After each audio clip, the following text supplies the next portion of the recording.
Olá!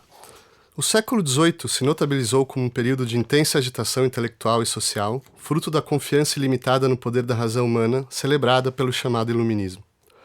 Da física newtoniana à máquina a vapor, a cada dia uma nova descoberta científica prometia ampliar virtualmente ao infinito nosso conhecimento e domínio sobre a natureza. Enquanto a vida aristocrática atingia um zênite de requinte e sofisticação nas cortes absolutistas, nos burgos, filósofos e reformadores sociais disseminavam as ideias igualitárias que iriam implodir o antigo regime durante a Revolução Francesa e a independência norte-americana. Mas do fundo de toda essa fúria, a cultura da época extrairia uma sonoridade singularmente harmônica. E, sendo ou não adequado o título habitual de A Era da Razão, é também plausível denominar esse período, talvez como nenhum outro antes ou depois, o século da música. Bach, Handel, Vivaldi, Mozart, Beethoven são só alguns dos nomes arquiconhecidos cuja presença massiva nas salas de concerto e estúdios fonográficos do mundo inteiro só faz aumentar ano a ano, e que, compondo na época da invenção do piano, da consolidação da sinfonia e da popularização da ópera, definiriam aquela que hoje reconhecemos como a música clássica por excelência. Mas quem foram esses homens? O que pensavam sobre a música? E quais as suas motivações ao compor? Acaso, como declararia posteriormente o escritor Ernest Hoffmann, estariam dominados por um anseio ardente e insaciável de ultrapassar os aspectos comuns da vida e atingir na terra a promessa celestial que repousa em nossos corações, o desejo infinito que nos liga ao mundo superior? Ou, ao contrário, como dizia à época Joseph Haydn, referindo-se às suas próprias composições, desejavam somente que os cansados, os fatigados e os preocupados com negócios pudessem gozar de alguns momentos de consolo e repouso.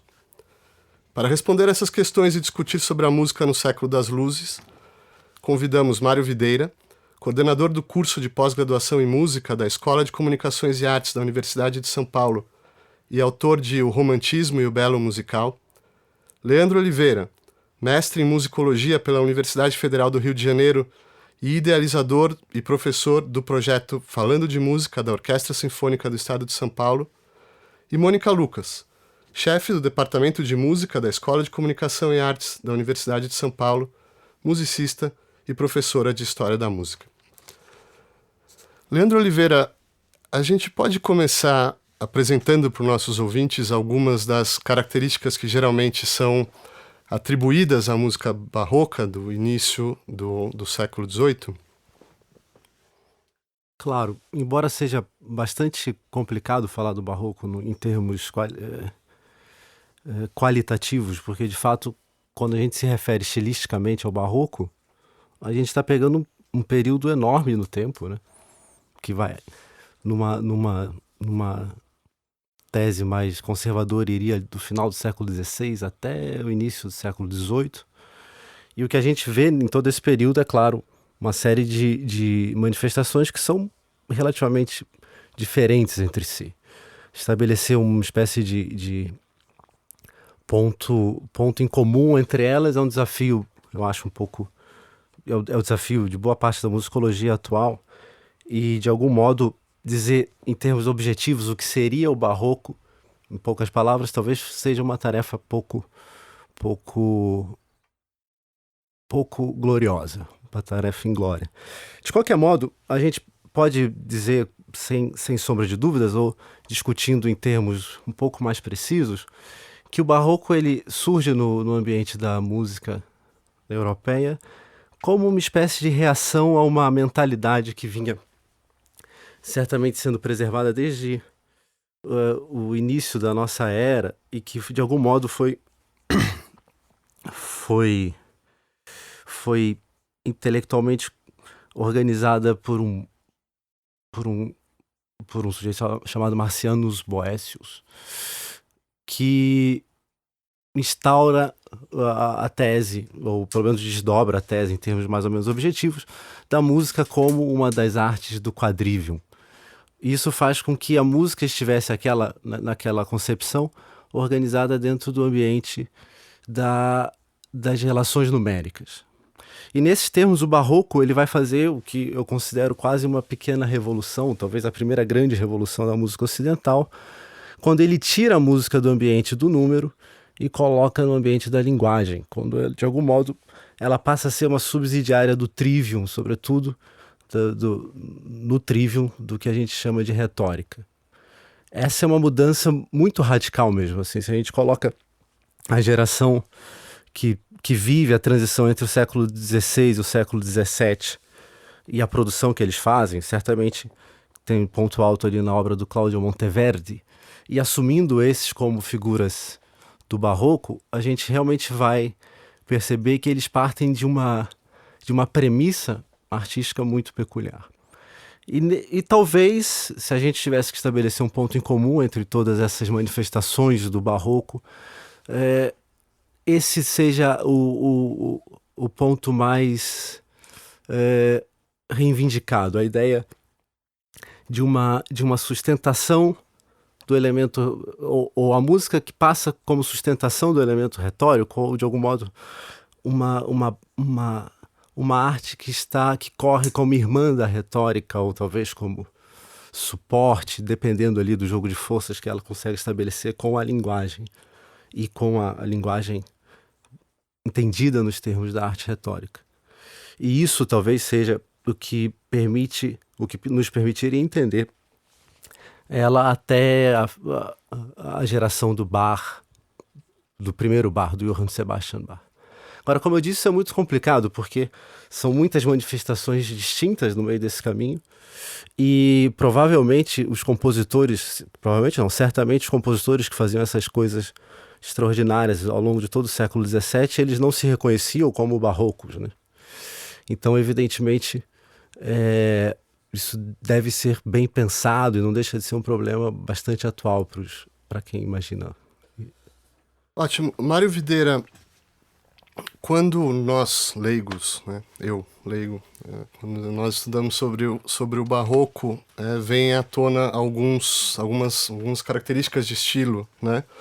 Polifonia, contraponto, baixo contínuo, ornamentação, teatralidade, etc, etc.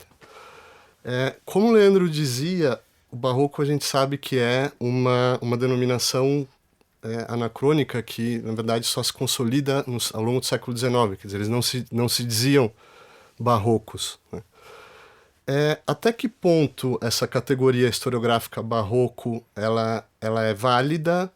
Até que ponto ela é criticável? O que a gente tem na musicologia hoje em dia em termos de periodização da música nesse período? Nossa, é uma questão complicada, assim, acho que, assim, como toda periodização, né, a gente tem que, ela tem a sua utilidade porque ela serve para mais ou menos balizar algumas características que são, que a gente vê como comuns, né? Então você citou algumas características composicionais que normalmente a gente atribui como atreladas a esses compositores do período barroco. Mas, de toda forma, eu acho que também, da mesma maneira que o rótulo, ele, de certa forma, ele é útil para você fazer generalizações e tudo mais, eu acho que ao mesmo tempo você perde nuances, né? Então, de certa maneira, você tem subdivisões, digamos assim, que você coloca tudo numa mesma caixa, digamos. Então, eu acho que o próprio fato, né, de não ser como poderia dizer, de ser uma denominação que é vinda deles, já indica, assim, né, um certo questionamento que pode ser feito, né?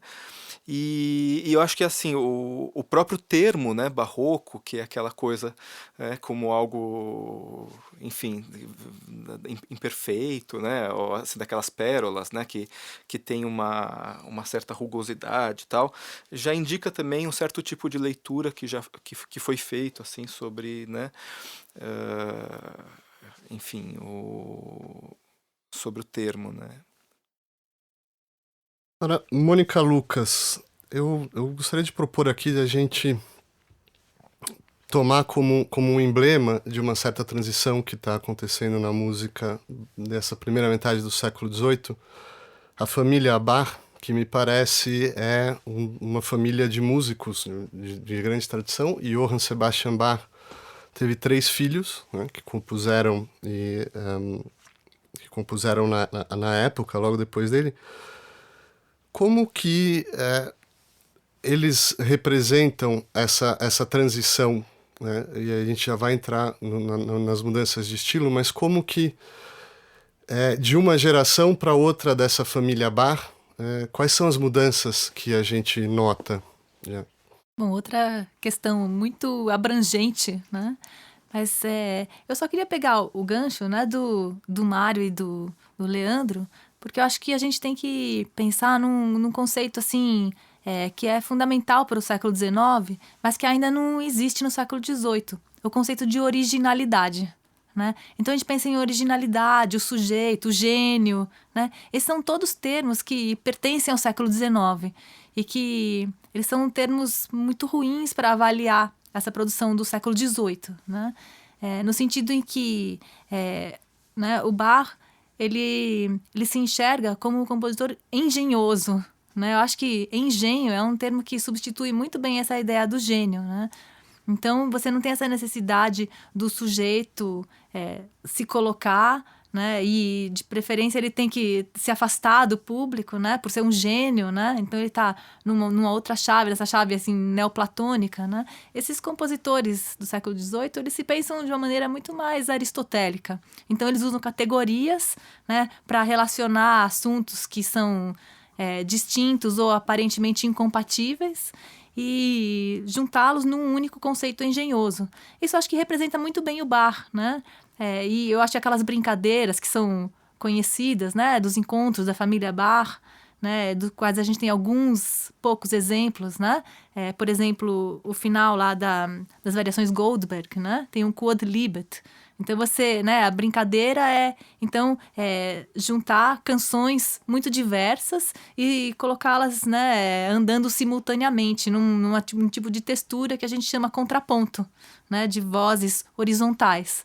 Esse é o tipo de pensamento engenhoso, né? Como que você, né, passa por um caminho, né, caminhos que são caminhos horizontais e que não são os caminhos óbvios da música. Isso é engenho. E o Bach, então, é um grande compositor engenhoso, né? Já no final da vida, a gente sabe que ele havia sido criticado, né? Existem notícias, né, de atritos, né, que ele deve ter tido, né, com o Johann Scheiber, que era um compositor galante, né? E que praticava outro tipo de música, né? Outro tipo de prática instrumental. Eu acho que os filhos do Bach, eles já estão nessa chave, né? Do deleite, por exemplo, né? E das melodias acompanhadas. É outro tipo de público, outro tipo de receptor e outro tipo de proposta, né? Talvez a gente possa aqui entrar nessas vertentes todas, né? Que foram todas rotuladas, né? E esses rótulos aí do século XIX, a gente sabe que, né, como disse o Mário, né, eles servem para circunscrever, né, mas ao mesmo tempo, né, eles têm um olhar que muitas vezes é como um olhar, né, de um ponto de vista muito diverso, o do século XIX, acabam sendo pejorativos e não dão conta das práticas, né? E eu acho que aí agora a gente pode começar a falar desses estilos diversos, né? Se você quiser continuar a conversa. Eu gostaria de falar dos estilos e também do que está se escrevendo em termos de crítica e teoria musical nessa época. A gente ainda está, né, na primeira metade do século XVIII. O que a gente tem em termos de teoria musical? Leandro Oliveira. Em termos de teoria, é meio complicado. A gente, na verdade, vê uma espécie de embate intelectual que, de certa maneira, acaba sendo contaminando a produção artística, mas tem que ser bem contextualizada, né? Quer dizer, certamente o tratado mais influente, ou pelo menos mais publicitariamente conhecido da época, foi o Tratado do Rameau, que é de 1722. Mas você entender o Tratado do Rameau como realmente uma ferramenta com impacto prático, por exemplo, é algo que teria que ser melhor estudado. Quer dizer, o Rameau, até a década de 20, fazia uma produção teórica que era, bem ou mal, acabava sendo, em grande parte, não até a década de 20, final da década de 10, bem ou parte uma produção um pouco solipsista, assim. Ele sequer produzia, havia se colocado no ambiente do mercado, sequer havia se produzido com suas grandes óperas até ali. Então é difícil, embora seja uma obra, para falar da teoria do início do século XVIII, né, uma obra realmente que hoje nós reconhecemos como uma grande peça dessa efervescência intelectual ali, imaginar para o público daquela época, para o público consumidor, que seria de compositores, alguma reverberação prática, é algo bem problemático. Então, mas eu acho interessante, ainda mais interessante, retomar a partir da Mônica, porque ela ao falar dessa transição, que é uma transição curiosa entre a engenhosidade, que de algum modo era algo muito vivo ali no início do 18, e o Bach ainda... O velho Bach, né? O Johann Sebastian, vamos chamar ele pelo primeiro nome, porque Bach são muitos, até em respeito aos filhos, que são figuras incríveis. Mas o Johann Sebastian, ele tinha ele ainda era, de algum modo, era cultivado nessa mentalidade. E eu fiquei pensando, a partir do que a Mônica comentou, eu fiquei pensando até que ponto essa mentalidade, que é uma mentalidade talvez até anterior à do barroco, em certo ponto, porque é uma mentalidade muito, muito, eu acho, até um pouco, eu vou usar um termo absolutamente não técnico, mas um pouco abstrato, assim, quase, que decorre muito das referências ainda deixadas pelo ambiente do Renascimento, eu acho, e que ele, de algum modo, permite o cultivo no início do 18. Até que ponto essa engenhosidade vai ser ainda uma questão positiva? E aí, pegando a sua questão, vai ser uma questão positiva para essa tratadística, para essas teorias do início do 18. E como isso muito rapidamente, já no fluxo de uma geração, já cai de algum modo em desuso. Então, é difícil até perceber o impacto nesses termos das teorias do início do 18 por uma recepção que era muito mais, eu acho, sensualista, assim. É uma ideia de uma música menos dada a artifícios cerebrais e muito mais dadas ao efeito da música, muito menos as premissas técnicas e muito mais o efeito. E até que ponto isso foi teorizado no início do 18 é uma belíssima questão que eu acho que não de forma muito, muito objetiva, até onde eu consigo. Mas talvez a gente podia pensar em, né, quando, assim, eu lembrei da questão do inicial do Marcelo, assim, os tipos de tratados, né? Acho que a gente tem que lembrar dos tratados práticos, o baixo contínuo, que é uma questão, assim, né, que perpassa todo. E que, ao mesmo tempo, também embasa a composição, né? É algo que une a prática, mas que, ao mesmo tempo, né, toda essa questão dos partimenti, né, que e os tratados, né, de baixo contínuo, né, baixo contínuo na composição, é um lugar comum de nome de tratado no século XVIII, né? Aí a gente tem os tratados que buscam, assim, mostrar como a música é uma arte retórica, assim, né, baseada no modelo do Cícero. A gente tem esse tipo de tratadística, sobretudo no mundo luterano também. E na França, além do Rameau, assim, tem mais para o meio do século, a gente encontra aquelas que não são exatamente tratados, mas são as querelas todas, né? Se a música, a música sem palavras vale ou não vale, ou se ela significa alguma coisa, né? Falando do Rameau, né, eu acho que uma coisa que é bem interessante, assim, que ele traz, que o Leandro mencionou sobre o tratado, é essa concepção justamente da música ligada a uma imitação, né? Porque, assim, uma coisa que acho que a gente é central no século XVIII, tem várias discussões, várias querelas, como disse a Mônica, sobre qual que é o papel da música, né? Né? A gente tem um modelo digamos assim, de que todas as artes devem ser imitativas. Isso também vem do Aristóteles, né?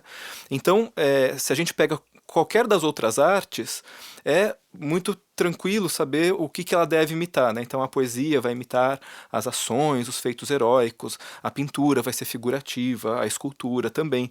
E a música é sempre algo complicado, né? Então o que a música imita? Então a gente tem várias discussões e vários tratados, né, desse período que vão abordar isso. Então a gente pode ver por duas vertentes, né? O Rameau, ele que era um grande admirador do Zarlino, né, que ele coloca que era o príncipe dos músicos e tal, ele vai tentar mostrar essa dignidade da música através da matemática. Então ele vai falar assim, não, a música é uma imitação da natureza, mas a música imita justamente essa harmonia universal, essa harmonia numérica que existe na natureza. Então não é uma imitação digamos, uma cópia de algo que está dado, né? Enfim, mas é uma cópia dessa lógica, desse fundamento matemático que está em todo o universo. Então é uma possibilidade de uma valorização da música, assim, né? Tremenda. Você diria que né? isso aí é um resquício, assim, do quadrívio, do Boécio, das primeiras, né? Quem falou do Boécio agora? Foi o Marcelo, né? Foi o Leandro, desculpa. Assim. Eu acho que pode, né? Pode ser visto. Os ecos sim, são, eu acho, bem claros, né? Agora vamos voltar da teoria para a prática. A gente ainda não chegou no Mozart, mas ele disse: Bach é o pai e nós somos os filhos. Curiosamente, ele estava se referindo ao Carl Philipp Emanuel Bach, né? A gente esperaria o Johann Sebastian, mas... Mônica, por que você acha que ele diz isso? No sentido, quais são as inovações que essa geração do Carl Philipp Emanuel Bach traz em termos de estilo e composição e sonoridade? Bem, tem que lembrar que o Bach teve 20 filhos, né? E depois, né, 13 sobreviveram e bem uns 6 viraram compositores, né? E pelo menos 4 foram excelentes compositores, né? Porque isso é uma questão, né, de tradição, né? Tradição Bach, assim, né? O Johann Sebastian tinha pelo menos 200 anos antes dele de músicos na família, né? Mas, assim, a despeito disso, eu penso que quando o Bach, né, ele tá num modelo ainda, né, que é esse modelo aristotélico aí, né? O pai, né? O Johann Sebastian, né? Estabelecido aí, então, né, pela poética, retórica, ética, que então você tem a música, ela serve, ela tem duas funções, né? Lembrando do Mário aí, né? A função de imitar, ela pode imitar os barulhos físicos, as tempestades, as trovoadas, mas isso não leva a música muito longe, né? Isso todos os tratadistas reconhecem já, né? O próprio Bateux, por exemplo, um grande tratadista aí do meio do 18, né? Agora, a melhor qualidade da música é poder imitar as possibilidades da alma, as potencialidades, a gente poderia dizer, né? E essas potencialidades, elas estão muito bem definidas, né? Enquanto um conjunto de artifícios, né? Um conjunto de possibilidades das quais você escolhe aquelas adequadas para mover aquele afeto no seu ouvinte, né? Eu diria que o Carl Philipp, por exemplo, né? O filho mais velho, o segundo mais velho, né, do Bach, ele está agindo segundo um outro modelo, né? Ele pensa que as emoções humanas, elas são cambiáveis. Como, né, as marés mudam, como as cores, né? Se você tem o vermelho e o azul, você tem os roxos todos no meio. Chega um momento que você não sabe mais qual é qual, né? E eu acho que ele está procurando representar esse tipo de mudança. Eu não sei se ele tem um aparato, assim, filosófico para pensar isso. Eu não tenho certeza, o Carl Philipp. Eu sei que ele é jurista, é um cara bem informado, faz parte da elite letrada, né? Eu não sei dizer exatamente que tipo de literatura que ele teve acesso. Mas a música dele é clara nesse sentido, né? Que né? Ela passa por muitas nuances. Uma coisa que não acontece na música do Bach. Não sei se vocês pensam dessa maneira. Não, e mesmo você tem a questão das fantasias, né, que são super célebres, né, do Carl Philipp, né, que são justamente o ponto em que o intérprete se entrega a essas emoções que são mutáveis, né, se entrega ao sabor dessas... Eu me lembrei das descrições, né, o Charles Burney, um viajante do século XVIII, quando descreve o Carl Philipp, ele vai visitar o Carl Philipp e aí então... descreve que as descrições são sempre as mesmas, né, de grandes solistas. Eu acho muito interessante, é um lugar comum. Mas então é essa, né, ele era muito discreto, tímido, né, mas quando sentava ao teclado, virava um demônio. Então, aí as descrições variam um pouco, mas são todas mais ou menos parecidas, assim, né, então os olhos viram, né, ele sai de si, o cabelo... né? Se arrepia, a face fica pálida. São descrições que já estão na chave do gênio romântico. Sim. Né? E é interessante porque mesmo no próprio tratado, né, a arte... a verdadeira maneira de se tocar instrumentos de teclado, né, do Carl Philipp, que no capítulo que ele fala sobre a execução, ele fala, né, que o intérprete tem que se colocar dentro daquela emoção, né, daquele afeto, enfim, que o compositor quis representar, se ele quiser ser um intérprete autêntico, assim, né, verdadeiro. E é interessante, porque no começo do século XVIII, você vê perceptivas retóricas, né, que dizem, então, né, que o músico, se ele começa a chorar, por exemplo, ao escrever uma partitura, né? Se ele está tomado daquele afeto, né? E as lágrimas correm pelo papel, o máximo que pode acontecer é manchar o papel, estragar a partitura. Mas é interessante, né? Como esse ideal vai mudando, né? Que à medida que você vai passando, né, de meados do século XVIII para frente e atingindo assim um ápice no final do século XVIII, cada vez mais esse ideal do músico que se emociona e tudo mais, né? Com a sua própria como assim, um ideal de autoexpressão através da música vai sendo, então, esse é o gênio, ou esse é o... né, que é algo que não... eu tenho uma teoria que eu não sei se é muito válida, assim, mas eu penso nela, assim, eu acho que eu poderia desenvolver, assim, e defender isso de uma maneira, assim, a contento. Mas pensa bem, né, o Carl Philipp está lá no norte da Alemanha. Ele está convivendo com aqueles primeiros compositores de Lied, o Hiller, o Reichert, gente que a gente não conhece mais, assim, hoje, né, que não ficou na história. Mas esses são os românticos, esses são os primeiros românticos, né. Agora eu penso, né, o Johann Christian, por exemplo... Ele é alguns anos mais novo, de fato ele é bem mais novo do que o Carl Philipp, né?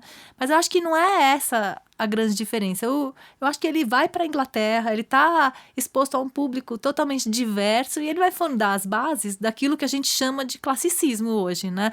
O Carl Philipp, nada poderia ser mais longe do que a gente pensa como classicismo do que o Carl Philipp, né? Aquela coisa toda irregular, né?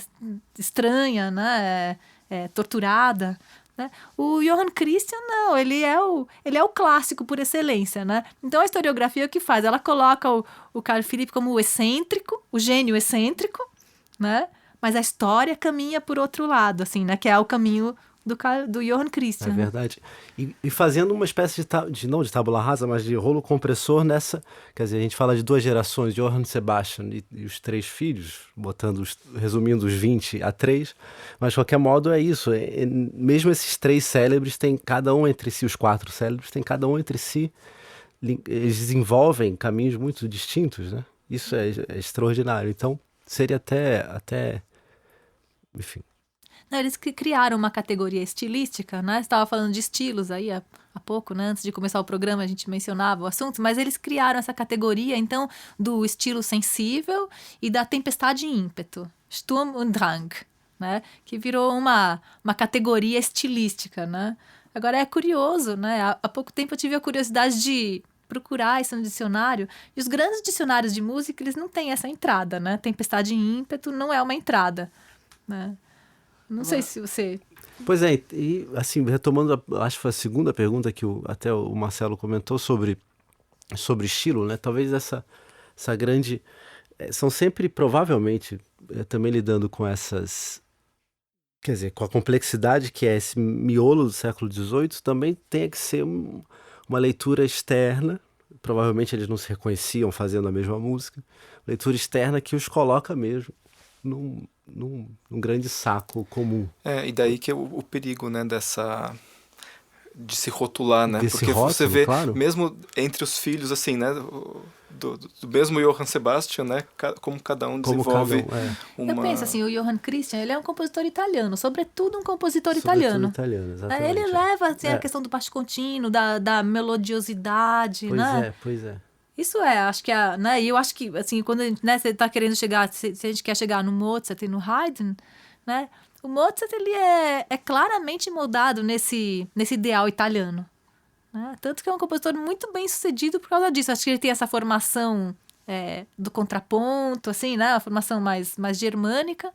Mas é um compositor que adota o estilo italiano, assim como o Johann Christian. Eu sempre brinco com os meus alunos, né? Que o Johann Christian é o maior compositor italiano do século XVIII. Né?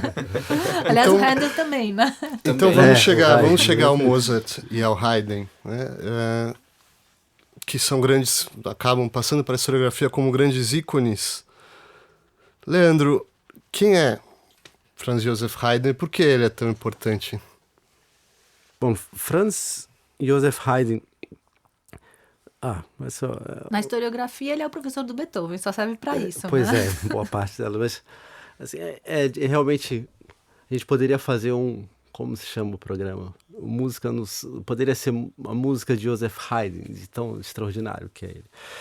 E tão pouco é um compositor muito...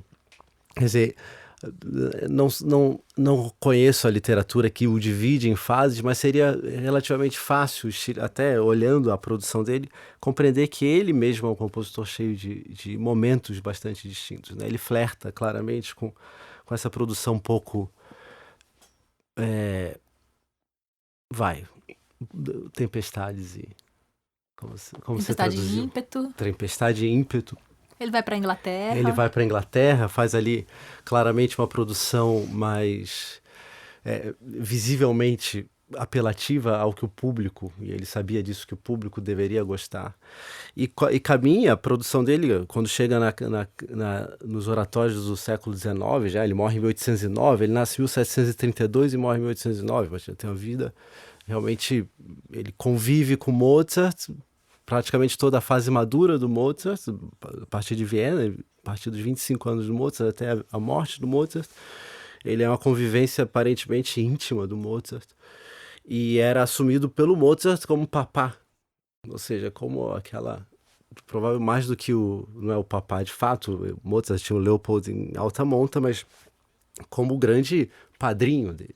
Quer dizer, o Haydn, embora seja hoje reconhecido como professor de Beethoven, ele era provavelmente o grande nome da música daquele período, da segunda metade do século XVIII, a partir da década de 70 do século XVIII, 60, o grande nome da música, sem dúvida uma das figuras mais respeitadas no ambiente musical, não à toa, quando ele se aposenta ali na corte de Esterházy, onde ele fica funcionário por muitos anos. Quando ele se aposenta, ele vai receber uma série de encomendas, como bem lembrou a Mônica, em Londres, ele recebe encomendas na Espanha, enfim, ele vai viver não chega a ser um jet setter, como a gente diria hoje, mas ele vai viver realmente com uma produção ainda ativa, mesmo aposentado, por conta de encomendas e coisas, e novas oportunidades de apresentação. Então o Haydn, embora seja hoje, quer dizer, ele acaba entrando ao lado de Mozart e Beethoven com uma figura menor, fazendo os três grandes de Viena do século XVIII, Haydn, Mozart, Beethoven, ele entra com uma figura menor. Ele era provavelmente, àquela altura, o mais icônico, aquele a partir de onde todos os outros se espelhavam, provavelmente. Beethoven, claro, mais tarde reconhece Mozart como uma grande figura, mas eles tinham uma sucessão, mesmo passando por Mozart, que teria início, em alguns termos, com o Haydn, né? Eu diria que o Haydn, assim como o Beethoven, eles não são compositores muito italianizados, né?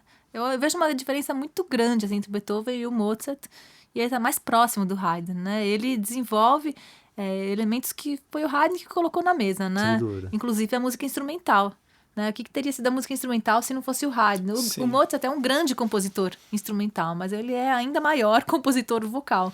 Não, é impossível pensar as sonatas de Beethoven, sem pensar as sonatas do E as do sinfonias Haydn, também. as sinfonias, os quartetos de Os quartetos. cordas. Os Então, quartetos de cordas. acho que assim, esses três, né, grandes... Diz a lenda lá que Gêneros, quando né? o Mozart, que quando o Beethoven recebeu a primeira encomenda de quartetos de corda, ele passou um ano, assim, né, escrevendo, aí terminou, aí, que bacana, aí escreveu logo 3, assim, gostei. Agora, Mário, essa é uma época de muita transformação social, como a gente dizia. Fundamentalmente é outra generalização, mas a gente pode dizer que o público passa por uma transição dos salões aristocráticos para as grandes salas de concerto, né? Até que ponto isso influencia o fazer musical? Como que isso vai se refletir na música, essas transformações sociais e ideológicas que acontecem ao longo desse século? Tá, eu acho que sim, né? A gente tem vários estudos, tem um que eu recomendo, assim, especialmente, eu acho muito bacana, que é o do Norbert Elias, chama-se Mozart, a Sociologia de um Gênio.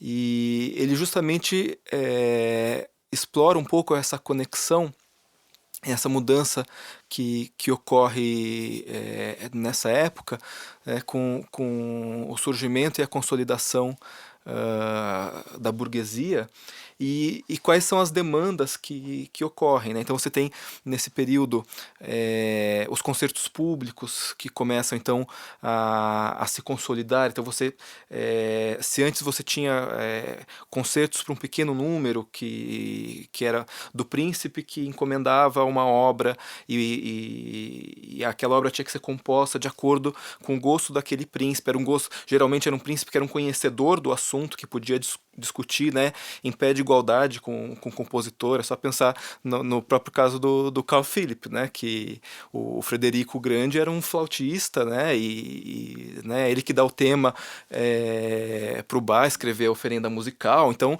era um político assim, né, que tinha grande conhecimento musical. E então você tinha música que era composta para aqueles pequenos círculos no qual o compositor conhecia qual era o seu público e que ele dialogava assim de igual para igual com ele, né, de certa forma. E agora você tem a burguesia que começa a surgir, e você vai escrever música para um público anônimo, né, para um público muito maior e para um público anônimo. Ao mesmo tempo, você tem também a questão da publicação das partituras, né? Você começa a ter a música começa a circular de uma maneira que você não tinha antes, né? Então antes Mozart, Bach, para estudar as obras eles tinham que copiar, né, as obras, então você tinha um outro tipo de contato, e agora você tem obras que são feitas assim para serem tocadas por um grande público e tudo mais. Então isso eu vejo assim que tem duas consequências que vão ser bem importantes, ou três talvez, né? A primeira, você tem essa valorização da música instrumental, né, que vai ser assim a música por excelência desses concertos públicos. Então você tem ao lado da sinfonia, né, os concertos, por exemplo, que vão ser o âmbito de exibição de virtuosidade. Então acho que por aí você vai para o romantismo dentro do virtuosismo que vai surgir, né? E do músico profissional, né? Do músico profissional, exatamente. Porque daí ele vai então começar a viajar pelas cidades se apresentando como um showman, né? Exatamente. O músico profissional... Ele é um artista de circo, né? Ele tem que fazer coisas que um mortal não possa, quase não, né? Até hoje, né? O meu professor de clarinete dizia isso, né? Que o público gosta de ir ao teatro e ele quer ver sangue, né? Num concerto. Você quer ver aquele músico que quase não consegue fazer, ou que chega no limite, né? Esse é o músico por excelência, é um músico romântico, né? E é interessante que desse momento de transição que passa exatamente Mozart, até na própria carreira, né? O Norbert Elias, a tese maravilhosa é exatamente essa. O Mozart acaba sendo o gênio, entre outras coisas, porque ele desafia essa transição, e abandona a corte de Salzburg para ser um empreendedor. Exatamente, só que o que o Norbert Elias fala é que a sociedade não estava pronta para um compositor autônomo. Então, assim, o compositor, até então, ele era mais um empregado da corte. Então, você tinha o cozinheiro, você tinha o cocheiro, o jardineiro, e você tinha o compositor, né, que compunha de acordo. E o Mozart é o primeiro assim que tenta então ser um outsider, né, como diz e daí tentar se estabelecer autonomamente, né? E ele fala assim, a sociedade, se ele tivesse vivido mais, talvez ele tivesse conseguido. Mas é interessante, né, como isso está ligado também a essa ideologia do gênio, né, que também começa a surgir, né, do cara que é original, né? Então, ao mesmo tempo, você tem um desprezo e um esquecimento, né? Que, muito embora, assim, um desprezo que é relativo, porque no âmbito privado os compositores continuavam estudando as obras de Bach e tudo mais, mas você tem uma relação com o que era apresentado, né? Que tinha que ser aquela música feita, assim, fresquinha, né? Saiu agora e quero ver sangue. Agora, Leandro, que vem do... eu acho um tempo... Temo que curto, mas a gente poderia falar um pouco sobre a ópera, né, do desenvolvimento da ópera ao longo de todo o século XVIII. Quais são, se a gente fosse fazer cinematicamente, como seria no começo, como seria no fim. Jato. eu exatamente por conta do nosso tempo, eu tomaria até a liberdade de não desdobrar esse gancho, mas aproveitar o que o Mário sugeriu, porque eu acho que talvez esse seja o melhor veio para a gente entender o Beethoven, ou pelo menos para justificar a importância que o Beethoven tem, porque de algum modo eu acho que o Mozart vai abrir a porta que o Beethoven entra, né? Quando ele apaga para ver em Viena o que vai acontecer e encarando uma sociedade que não estava pronta para essa figura do músico autônomo. De repente a gente vê um Beethoven que se aproxima chega em Viena em 92, no ano seguinte à morte do Mozart, recebendo carta extraordinária do Waldstein, que comenta para o Beethoven, siga para Viena e receba das mãos de Haydn o espírito de Mozart. Imagine, já tinha claramente a sensação de canônica ali quase, né? Siga uma trindade, né? A trindade, já estava, o Waldstein já tinha pensado nisso, um conde. Mas, de qualquer modo, o Mozart abre a seara, explora o mercado até certo ponto efervescente, mas que não era de fato maduro, e o Beethoven não entra de sola, né?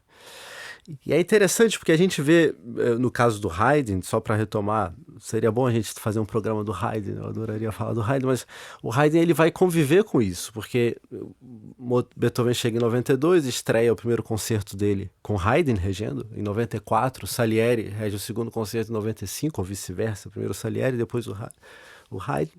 Ele toca um concerto, imagine, um concerto de Mozart,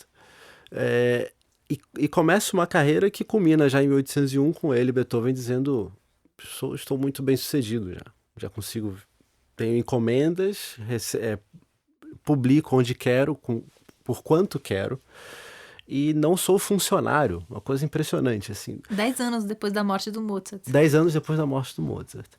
E é mais impressionante porque isso acompanha uma mudança na música completa, né? Se você pega a música do Haydn, ou mesmo do Mozart, da década de 80, né?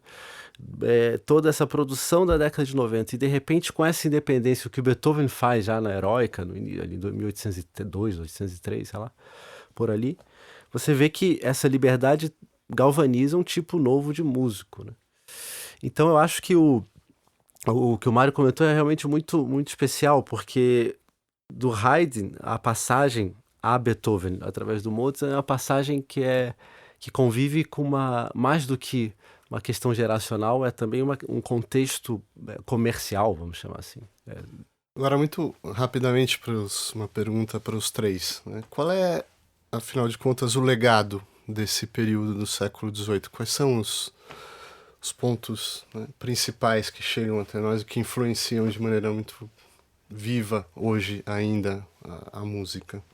Eu acho que a importância da música instrumental, assim, que se estabelece, né, como modelo para todas as artes, né? O nascimento do solista, da ideia do solista. Eu acho o pensamento da música como harmonia. Sem dúvida. E eu acho que é do 18, pelo menos da segunda metade, que surge com a luzinha no fim do túnel a questão do gênio, né? Sim, sem vai dúvida. amadurecer. E que são questões que a gente naturaliza, como a Mônica bem falou no começo, e a gente indevidamente aplica essas categorias que nascem assim no finalzinho do 18 e que, né, explodem no romantismo, a gente aplica, né, ao barroco e tudo mais, sem se dar conta que talvez elas não sejam totalmente adequadas, né? E com isso a gente encerra o nosso programa. Obrigado, Mônica Lucas, Leandro Oliveira, Mário Videira, e até a próxima edição.